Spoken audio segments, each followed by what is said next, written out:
అంటే వాస్తవానికి ద్రవ్యమనగా దీనికి వాకర్ అనే ఒక ఆర్థికవేత్త నిర్వచనం చెప్పటం జరిగింది. Money is what money is does. Money is what money is does.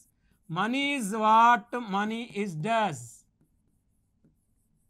అంటే ద్రవ్యం ఏం చేస్తుందో అదే ద్రవ్యం అన్నాడు.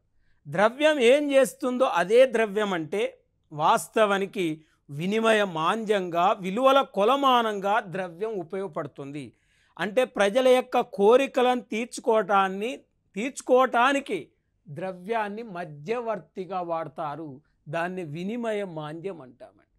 విలువల కొలమానం అంటే దూరాన్ని కిలోమీటర్లో కొలుస్తాం, బరువుని కేజీలో కొలుస్తాం, పాలను లీటర్లో కొలుస్తాం, వస్తు సేవలను ద్రవ్య రూపంలో కొలుస్తాం. కాబట్టి వినిమయ మాంద్యంగా విలువల కొలమానంగా ఉపయోగపడుతుంది ద్రవ్యం. అందుకే money is what money is does అంటే ద్రవ్యం ఏం చేస్తుందో అదే ద్రవ్యంగా మనం చెప్పవచ్చు.